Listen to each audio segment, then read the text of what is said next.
Olá pessoal, bem-vindos às atualizações do Starship do Space Orbit. A SpaceX finalmente montou os veículos que farão o próximo voo do projeto, mas quando isso acontecerá ainda é um grande mistério. Quem partiu primeiro para o pad foi o Super Heavy Booster 10, que cruzou pouco mais de 2 km entre a zona de fabricação e o pad para deixá-lo em posição para ser içado. A instalação na mesa de lançamento aconteceu dentro do esperado, mas pudemos notar que na parte inferior do veículo há uma quantidade maior de soldas na parte externa, provavelmente de novos defletores dentro do tanque para evitar grandes deslocamentos de propelente. Vale lembrar que após a separação, o booster precisa fazer uma grande rotação para acionar os motores para o retorno para a Terra, e os propelentes acabam muito misturados nesse processo, gerando gás, o que afeta drasticamente o rendimento dos motores, por isso conter este movimento é a chave para que não exploda de novo, como no segundo voo. Por mais que o projeto Starship como um todo tenha o objetivo de ser barato de lançar e operar, a reusabilidade é um fator muito importante para que a SpaceX atinja uma rápida cadência de voo, ainda mais que querem que seja na casa de algumas horas para subir um novo foguete.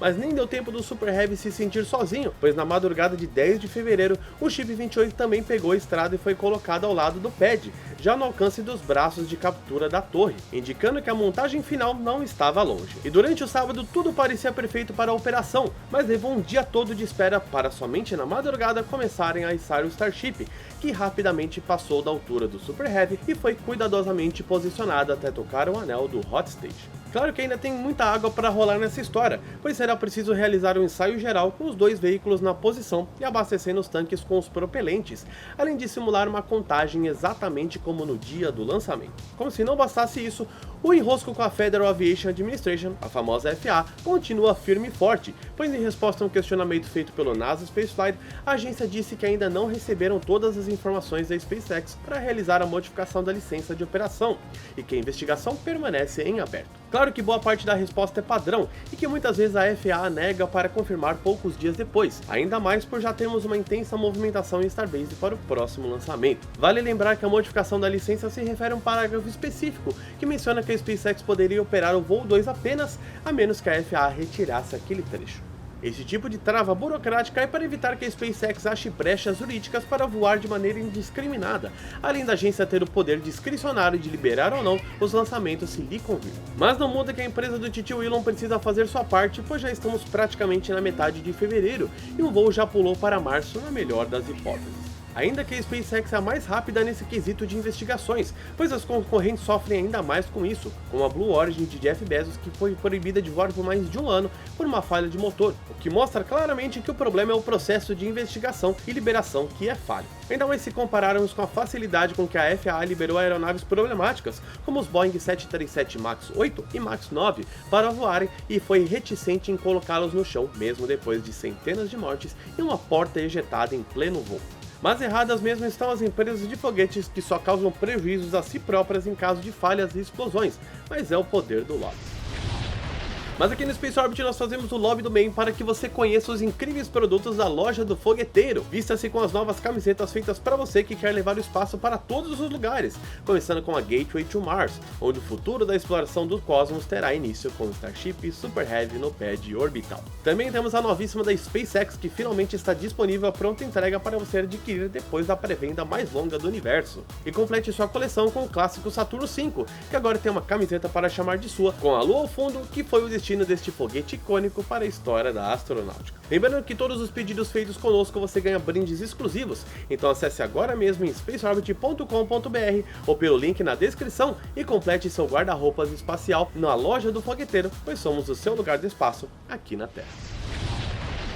E aumentar o ritmo dos lançamentos do Starship é a prioridade zero da SpaceX, mesmo com o veículo nem tendo chegado em órbita, pois a construção da segunda torre de Starbase vai começar muito em breve. Na semana passada vimos que algumas seções aguardavam ser colocadas em uma balsa e elas já partiram recentemente, saindo de Porto Canaveral até a região de Brownsville, no Texas, em uma viagem de alguns dias. Paralelamente, o trabalho na montagem das partes faltantes continua na região do Rocket Garden, então não seria um absurdo dizer que até o final do ano podemos ter duas torres operacionais. A estratégia é preparar um Starship em uma, enquanto a outra é reparada e melhorada para o próximo voo, basicamente o que já acontece nos pads da SpaceX na Flórida, só com a diferença que não estão um do lado do outro. A ideia é que os primeiros testes dos veículos, tanto de pressurização quanto estáticos, sejam realizados na planta de Messies, que fica um pouco antes de Starbase. Desta maneira, os pads orbitais estariam livres para operações 100% focadas em lançamento, além de dividir as equipes de forma mais inteligente, paralelizando as operações para ganhar tempo e eficiência. Apesar do tio Elon dizer que querem uma frequência maior, ainda não acreditamos que seja possível a SpaceX produzir tantos veículos para dar conta desses dois locais, mesmo que não simultaneamente. Claro que com a construção da Star Factory, a tendência é que mais Starships e Super Heavies estejam disponíveis, mas ainda não se sabe se há tantos Raptors para atender a esta demanda. Mas este é o risco de revolucionar uma área tão sensível quanto a produção de foguetes, onde tudo é caro, complexo e demorado, e a SpaceX faz isso com uma maestria nunca vista antes. Logo, se tem uma empresa que tem a capacidade e a oportunidade de resolver este pesadelo logístico, esta é a comandada por Elon Musk. E os avanços do projeto Starship seguem também para o programa Artemis, pois a gerente do programa do Human Landing System da NASA, Lisa Watson Morgan, comentou que teve uma viagem fantástica para o sul do Texas e que viu um progresso notável na infraestrutura da empresa para pousar os próximos seres humanos na Lua. Claro que ela não deu muitos detalhes, mas mencionou que o avanço foi grande em 6 meses e que o ponto alto da visita foi ver o funcionamento do sistema do suporte à vida, mesmo que ainda fosse um protótipo. Ela se refere especificamente ao cone de nariz modificado que foi colocado na região do Rocket Garden, e que ainda é um mistério para o público sobre como é a estrutura na parte interna. Ainda é necessário muito trabalho até chegar em um veículo de teste, mas o contrato de mais de 3 bilhões de dólares com a NASA contém cláusulas que exigem que a SpaceX mostre resultado e cumpra determinados objetivos para não atrasar ainda mais as missões Artemis. Mas é notório que a NASA e a SpaceX continuam a esconder o jogo sobre especificações dos veículos lunares. Não se sabe se por estratégia com relação aos chineses e suas cópias nada autenticadas, ou se simplesmente por não acharem que tornar tais informações públicas sejam necessárias. Curioso é que mesmo durante a Guerra Fria entre a União Soviética e os Estados Unidos, o programa Apollo era constantemente divulgado com relatos de construção e fases do projeto, algo que é muito transparente nos dias de hoje, mesmo com toda a tecnologia existente.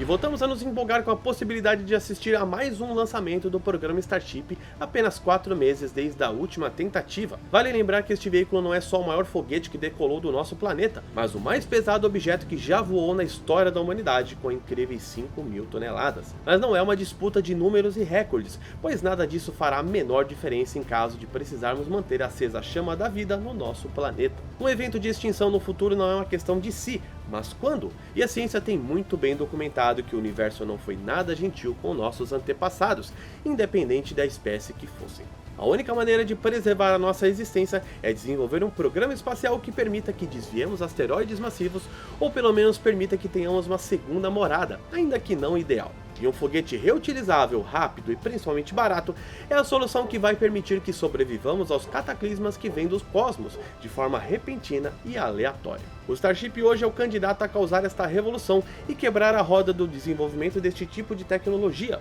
mostrando que podemos ir além e que isto não custará abrir mão de melhorar a vida na Terra, mas sendo exatamente o oposto, pois não há nenhum programa espacial até hoje que não tenha melhorado a situação de seus países, ou mesmo afetado todo mundo, ainda que indiretamente. A escolha que faremos hoje decidirá o futuro de bilhões, e mesmo que você nunca queira sair dessa rocha que vivemos, ainda que seja um pálido ponto azul quando visto de longe, nada nem ninguém conseguirá impedir que os seres humanos avancem para conquistar as estrelas e desvendar os segredos do universo. Acompanhe as próximas atualizações do Starship inscrevendo-se no Space Orbit, além de nos ajudar a chegar aos 100 mil seguidores, e deixar o seu like para fortalecer a comunidade espacial. Entre para o nosso Clube dos Fogueteiros aqui no YouTube, a partir de R$ 2,99 ao mês, e ajude a manter este e outros conteúdos feitos para você que adora exploração espacial. Então um beijo no seu coração e até mais.